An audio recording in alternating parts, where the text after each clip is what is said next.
সুপ্রিয় শিক্ষার্থীবৃন্দ, ইসলামের ইতিহাস ও সংস্কৃতি বিষয়ের অনলাইন ক্লাসে তোমাদেরকে স্বাগতম। তোমাদের সাথে রয়েছি আমি ডক্টর মোহাম্মদ আব্দুল ওহাব মিয়া, সহকারী অধ্যাপক, ইসলামের ইতিহাস ও সংস্কৃতি বিভাগ, পটুয়াখালী সরকারি মহিলা কলেজ, পটুয়াখালী।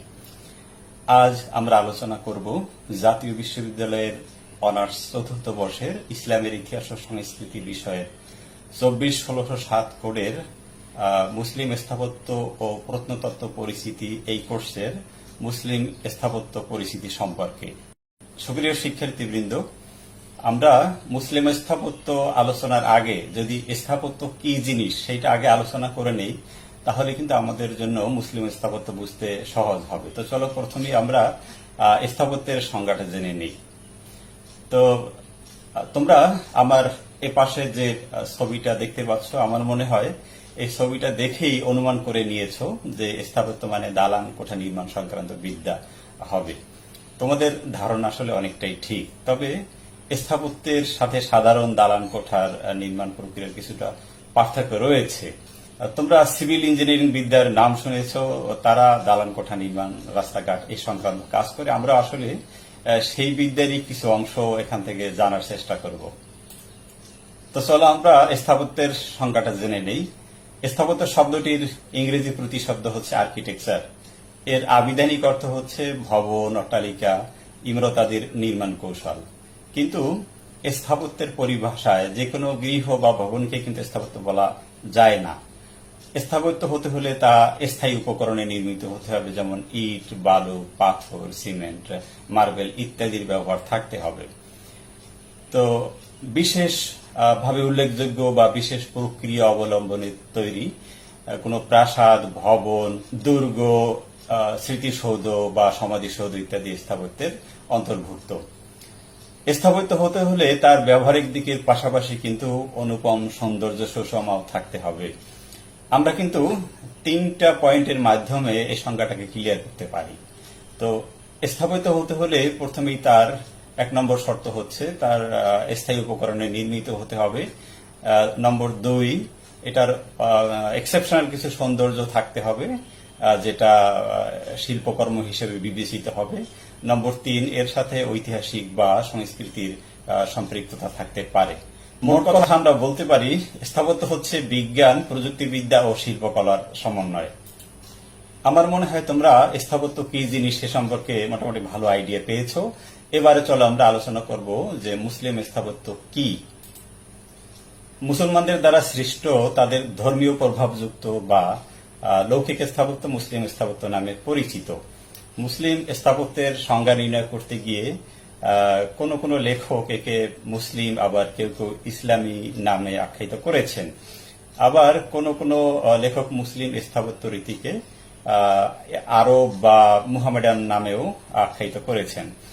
আসলে মুসলিম স্থাপত্য রীতিতে যারা স্থাপত্য চর্চা করেছেন তারা সবাই কিন্তু মুসলমান বা আরব ছিলেন না। আমরা দেখতে পাই যে অমুসলিম বা খ্রিস্টানরাও মুসলিম স্থাপত্য চর্চা করেছেন। সুতরাং আমরা সংজ্ঞাটা এভাবে বলতে পারি যে মুসলিম শাসকদের পৃষ্ঠপোষকতায় মুসলিম বা অমুসলিম স্থপতি, কারিগর বা কারুশিল্পীদের দ্বারা সৃষ্ট স্থাপত্যই হচ্ছে মুসলিম স্থাপত্য। এবারে আমরা দেখব যে মুসলিম স্থাপত্যের উন্মেষটা কবে কিভাবে হয়েছিল। তোমরা জানো ইসলামের আবির্ভাব ঘটেছিল আরবে। তৎকালীন আরবের অধিকাংশ লোকই যাযাবর জীবনযাপন করত, যাদেরকে আমরা বেদুইন নামে চিনি। বরিশাল অঞ্চলে অবশ্য তাদেরকে মিশারি বলে, কিন্তু শুদ্ধ বাংলায় বলা হয় বেদে সম্প্রদায়। তো এই বেদুইন সম্প্রদায় আরবে আহলে আল ওয়াবার নামে পরিচিত ছিল। অপরদিকে কিছু সংখ্যক লোক স্থায়ীভাবে শহরে বসবাস করত, তাদেরকে বলা হতো আহলে আল মাদার। তো বেদুইন শ্রেণী যেহেতু ঘুরে বেড়াতো, তো কাজেই তাদের ঘরবাড়ির প্রকৃত ছিল অস্থায়ী ধরনের। তারা সাধারণত তাঁবুর তৈরি ঘরে বসবাস করত, যেহেতু এগুলো তুলে নিয়ে আবার অন্য জায়গায় যাওয়া যায়। তাদের বাসগৃহের উপকরণ ছিল প্রধানত মেষের চামড়া, পশম ইত্যাদি দ্বারা। এক্ষেত্রে তারা ঘরের 3 দিক দিয়ে বেড়া দিত এবং ছাদ এটাও এই চামড়া দ্বারা বা পশম দ্বারা আবৃত থাকতো। একদিক শুধু তারা খোলা রাখতো, যাতে তারা এখানে সহজে প্রবেশ করতে পারে এবং বের হতে পারে। এ ধরনের ঘরকে বলা হতো দ্বার। সুতরাং আমরা বুঝতেই পারছি যে আসলে এই বেদুইন সম্প্রদায়ের পক্ষে আরবে স্থাপত্য নির্মাণ কাজ সহজ ছিল না। এরপরে আমরা দেখি যে যারা আহলে আল মাদার নামে পরিচিত ছিল সেই স্থায়ী আরববাসী বা শহরবাসী, তারা অধিকাংশই ব্যবসায়ী সম্প্রদায়ের ছিল, কিন্তু তারাও যে বাড়িঘর নির্মাণে খুব বেশি বৈচিত্র্য দেখাতে পেরেছে তা কিন্তু নয়। তাদের নির্মিত ঘরবাড়ির বৈশিষ্ট্য আমরা দেখতে পাই, তাদের গৃহটা সাধারণত 4 দেয়ালের মধ্যে অবস্থিত থাকতো এবং মাঝখানে একটা উঠোন থাকতো। সেই উঠোনের চারপাশে আবার ছোট্ট ছোট্ট ঘর তৈরি করতো, যেগুলো আমরা কুঠুরি বলতে পারি। তো নির্মাণ উপকরণ হিসেবে তারা ব্যবহার করত ইট, পাথর, বালু, কাদামাটি, খেজুর গাছ এবং তাল গাছের পাতা বা কাণ্ড ইত্যাদি। তো সুতরাং আমরা বুঝতেই পারছি যে আহলে আল ওয়াবার কিংবা আহলে আল মাদার কোন গ্রুপের পক্ষেই আরবে সুন্দর স্থাপত্য নির্মাণে অবদান রাখার সুযোগ ছিল না। অথচ এই আরবরাই মহানবী হযরত মুহাম্মদ সাল্লাল্লাহু আলাইহি সাল্লাম এর আবির্ভাবের পর তার প্রসারিত ইসলামের ধর্মীয় চেতনায় উজ্জীবিত হয়ে 7ম শতকে প্রাচীন সভ্যতার লীলাভূমি ইরান বা পারস্য, ইরাক, সিরিয়া, মিশর প্রভৃতি জয় করে। তো এসব দেশের বিভিন্ন নগরে এবং শহরে প্রবেশ করে মুসলমানরা অনেক উন্নত সভ্যতা ও সংস্কৃতির সাথে পরিচিত হয়। তাছাড়া মুসলমানরা এইসব উর্বর অঞ্চল জয় করার কারণে মুসলমানরা অর্থনৈতিক দিক দিয়ে সমৃদ্ধ হয়। ধীরে ধীরে তারা এসব সভ্যতার স্থাপত্য রীতি ও কৌশলকে তাদের নিজেদের ধর্মীয় চিন্তা ও আদর্শের কাঠামোয় সংস্থাপন করে মসজিদ, বাসগৃহ, দরবার কক্ষ ইত্যাদি নির্মাণের ক্ষেত্রে প্রয়োগ করতে থাকেন। ফলে মুসলমানদের তৈরি ইমারতকে সহজেই কিন্তু অন্যান্য ধর্ম অনুসারীদের ইমারত থেকে আলাদা করা যায়। এবারে আমরা দেখব মুসলিমরা কি কি ধরনের স্থাপত্য নির্মাণ করেছিল, অর্থাৎ মুসলিম স্থাপত্যের প্রকারভেদ। মুসলমানরা প্রধানত ধর্মীয় এবং লৌকিক এই 2 ধরনের স্থাপত্যই নির্মাণ করেছিল। মসজিদ, মাদ্রাসা, ঈদগাহ, সমাধিসৌধ ইত্যাদি ধর্মীয় স্থাপত্যের আওতাভুক্ত। অপরদিকে প্রাসাদ, দরবার কক্ষ, দুর্গ, হাম্মাম, ব্যক্তিগত বাসগৃহ, বিজয়স্তম্ভ, উদ্যান, সেতু ইত্যাদি লৌকিক স্থাপত্যের অন্তর্ভুক্ত। তো আমরা এই সব স্থাপত্যের মধ্যে 10 ধরনের স্থাপত্য নিয়ে আমরা এখানে সংক্ষেপে আলোচনা করব, তোমাদের সাথে পরিচয় করিয়ে দেব। প্রথমেই আমরা মসজিদ স্থাপত্য আলোচনা করব। মসজিদ কি জিনিস তা বোধহয় আমরা সকলেই চিনি, তাই না? তো এই মসজিদ স্থাপত্যের যাত্রা কবে শুরু করেছিল সেটা আমরা এখন জানার চেষ্টা করব। মহানবী হযরত মুহাম্মদ সাল্লাল্লাহু আলাইহি সাল্লামের মক্কা থেকে মদিনায় হিজরতের পর তিনি প্রথম যে স্থাপনাটি নির্মাণ করেছিলেন সেটা হচ্ছে মদিনা মসজিদ। এই মদিনা মসজিদ হচ্ছে প্রথম ইসলামের ইতিহাসের প্রথম স্থাপত্য বা প্রথম মসজিদ। এইটাকে মডেল ধরেই পরবর্তীতে মসজিদ স্থাপত্যে অনেক আসবাব এবং নতুন উপকরণ স্থাপত্য সংযুক্ত হয়েছে এবং মসজিদ স্থাপত্যের পূর্ণাঙ্গতা এসেছে। আমরা দেখি যে উমাইয়া শাসন আমলে দামেস্কে যে মসজিদ নির্মিত হয়েছিল, দামেস্ক মসজিদ, এটাই আসলে প্রথম পূর্ণাঙ্গ নকশার মসজিদ। তো এইটাকে অনুসরণ করেই পরবর্তীতে সারা পৃথিবীতে অসংখ্য মসজিদ স্থাপত্য নির্মিত হয়েছে। তোমাদের জন্য পাশে আমি প্রথমে মদিনা মসজিদের একটা রেপ্লিকা দিয়েছি এবং পরবর্তীতে উমাইয়া আমলে নির্মিত পূর্ণাঙ্গ মসজিদের একটা ছবি দেওয়া হয়েছে এখানে। এবারে মাদ্রাসা স্থাপত্য। ধর্মীয় এবং আরবি শিক্ষা প্রতিষ্ঠান হিসেবে মাদ্রাসা আমাদের সকলের কাছে পরিচিত। আসলে মহানবী হযরত মুহাম্মদ সাল্লাল্লাহু আলাইহি ওয়াসাল্লামের নির্মিত যে মদিনা মসজিদ, সেখানে আহলে সুফফা আল মাদ্রাসা নামে যে শিক্ষা প্রতিষ্ঠান গড়ে উঠেছিল, পরবর্তীতে আমরা দেখি মহানবী সাল্লাল্লাহু আলাইহি ওয়াসাল্লামের মদিনা জীবনে আরো 9টি মসজিদ কাম মাদ্রাসা প্রতিষ্ঠিত হয়েছিল মদিনার আশেপাশে। এবং মহানবী সাল্লাল্লাহু আলাইহি ওয়াসাল্লামের ইন্তেকালের পর খোলাফায়ে রাশিদিনের আমলে, উমাইয়া শাসন আমলে মুসলিম শাসনাধীন এলাকার বিভিন্ন জায়গায় আমরা দেখি মক্কা মদিনা ছাড়াও কুফা, বসরা, দামেস্ক, ফুস্তাত প্রভৃতি স্থানে শিক্ষা ও জ্ঞান চর্চা কেন্দ্র তথা মাদ্রাসা গড়ে উঠেছিল। আব্বাসী শাসন আমলে বা সেই পিরিয়ডে আমরা দেখি শুধু তাদের এলাকাতেই নয়, আরো অনেক এলাকাতে বেশ কিছু উন্নত মানের আদর্শ শিক্ষা প্রতিষ্ঠান গড়ে ওঠে, যেটা হচ্ছে সেই যুগের শ্রেষ্ঠ শিক্ষা প্রতিষ্ঠান। আমরা এমন কয়েকটা স্থাপনার নাম আমরা বলতে পারি, যেমন তাদের প্রতিষ্ঠিত বায়তুল হিকমা, নিজামিয়া বিশ্ববিদ্যালয়, সেলজুকদের তাজিয়া কলেজ, স্পেনে করডোভা বিশ্ববিদ্যালয়, মিশরের ফাতিমিদের প্রতিষ্ঠিত আল আজহার বিশ্ববিদ্যালয়, এরকমের অসংখ্য প্রতিষ্ঠান গড়ে উঠেছিল। তো এইসব প্রতিষ্ঠানের সাথেই স্থাপত্য গড়ে উঠেছিল। সুপ্রিয় শিক্ষার্থীবৃন্দ, এবারে আমরা আলোচনা করব মুসাল্লা বা ঈদগাহ। মুসাল্লা শব্দের অর্থ হচ্ছে নামাজ আদায়ের স্থান। আমি নোয়াখালীতে দেখেছি আমার প্রিয় ভাইয়েরা নামাজের যে অস্থায়ী ব্যবস্থা জায়নামাজ, সেটাকে তারা মুসাল্লা বলে থাকেন। আসলে মুসাল্লা বলতে সাধারণত শহরের বাইরে যে উন্মুক্ত প্রান্তরে আমরা ঈদের নামাজ আদায় করি, সেইটাকেই মুসাল্লা বলা হয়ে থাকে। ঈদের নামাজের আদায়ের উদ্দেশ্যেই এই মুসাল্লার সৃষ্টি হয়েছে। রাসূল সাল্লাল্লাহু আলাইহি ওয়াসাল্লাম ঈদুল ফিতর ও ঈদুল আজহার নামাজ আদায়ের জন্য শহরের বাইরে শহরতলিতে বানু সালিমার মুসাল্লাতে গমন করতেন। এজন্য শহরের উন্মুক্ত মাঠে দুই ঈদের নামাজ আদায় করা সুন্নাত হিসেবে বিবেচিত। ভারতীয় উপমহাদেশে মুসাল্লাকে ঈদগাহ বলা হয়ে থাকে।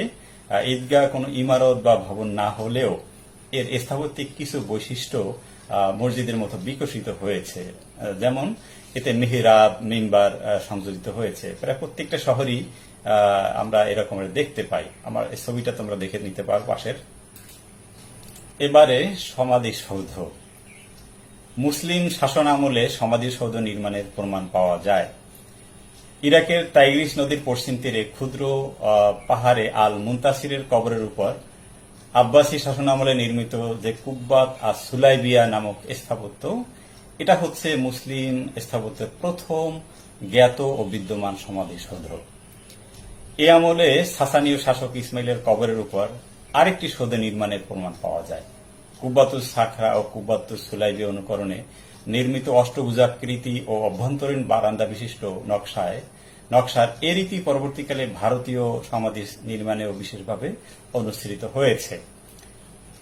তুগলক যুগের খান ই জাহান তিলেঙ্গিনীর সমাধি থেকে শুরু করে মুঘল যুগের আজম খানের সমাধি এর প্রকৃষ্ট উদাহরণ।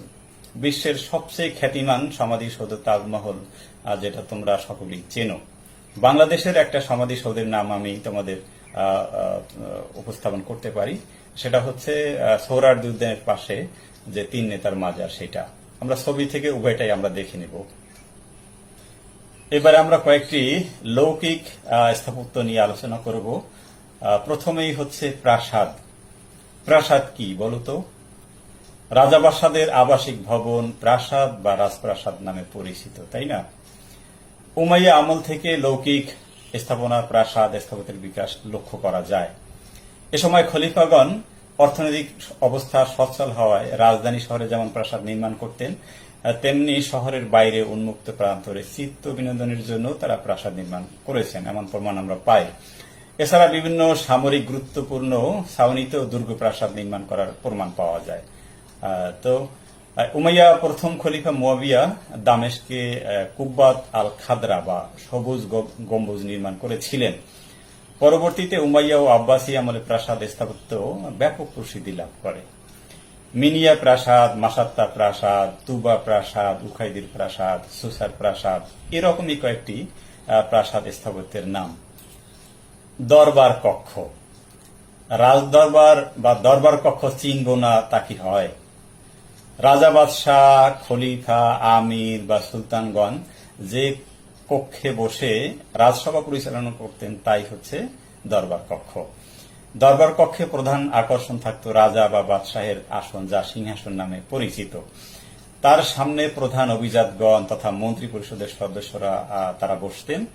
এখানে বসে রাষ্ট্র পরিচালনার সকল কাজ পরিচালিত হতো। কিছু কিছু বিচার কার্যও কিন্তু এই দরবার কক্ষে সম্পাদিত হতো। দরবার কক্ষ কখনো রাজপ্রাসাদের সাথেই থাকতো, আবার কখনো আলাদা ভবনেও দরবার বসত। দরবার কক্ষের পরিবেশ হতো খুবই গাম্ভীর্য ও সমীহপূর্ণ। উমাইয়া শাসনামল থেকে এই রকমের গাম্ভীর্যপূর্ণ আলাদা দরবার কক্ষ তৈরি হতে শুরু করে। হাম্মাম বা সেনানাগার।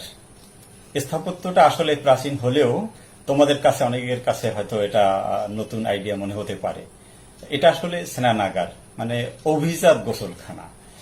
অজু, পরিচ্ছন্নতা বা পবিত্রতা অর্জন মুসলমানদের ধর্মীয় প্রাত্যহিক জীবনের একটা অপরিহার্য বিষয় হওয়ায় মুসলিম সভ্যতায় হাম্মাম স্থাপত্যের বিকাশ ঘটে। উমাইয়া আমলে 711 থেকে 15 খ্রিস্টাব্দে নির্মিত যে কুসায়ের আমরা, পাশে ছবি দেওয়া আছে, এই সংলগ্ন যে হাম্মামটি, এটাই হচ্ছে মুসলিম সভ্যতার প্রথম হাম্মাম। আব্বাসী আমলেও হাম্মাম নির্মাণের ধারা অব্যাহত থাকে। স্পেনে প্রায় 300 হাম্মাম নির্মাণের উল্লেখ পাওয়া যায়। ক্রমে হাম্মামের ধারণা ভারতবর্ষেও ছড়িয়ে পড়ে।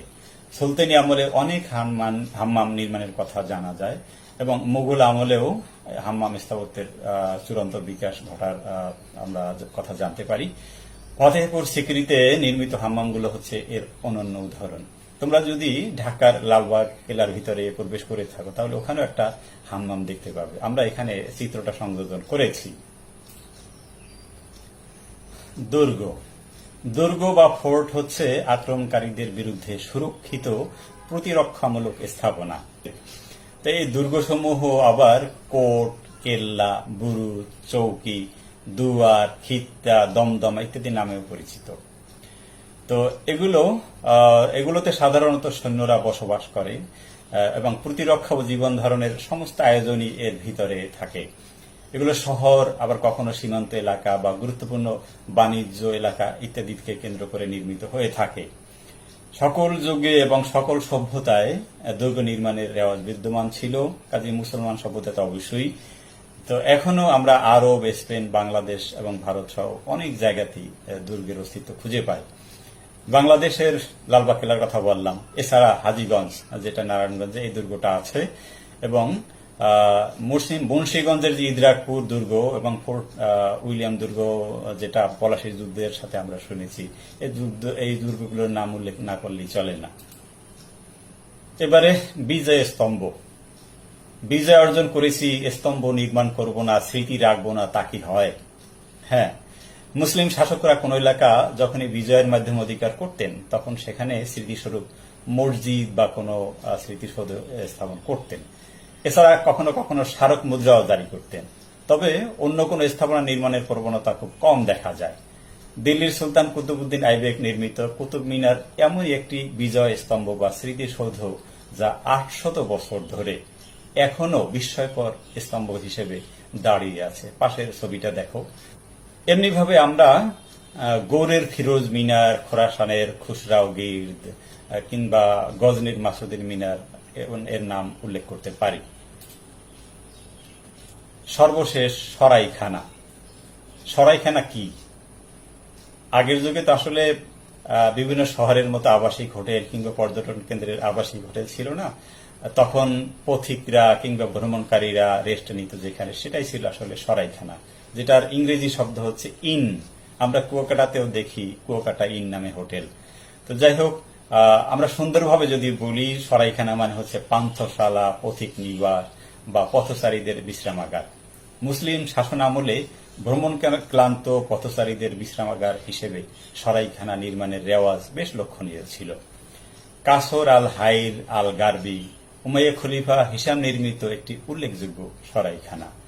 তো ধন্যবাদ সবাইকে। সুন্দরভাবে এই ক্লাসটা এনজয় করার জন্য অনেক কিছু হয়তো শিখতেও পেরেছ। পরবর্তী ক্লাস থেকে আমরা আরো শিখব। সে পর্যন্ত অপেক্ষা করো। সবাইকে অসংখ্য ধন্যবাদ।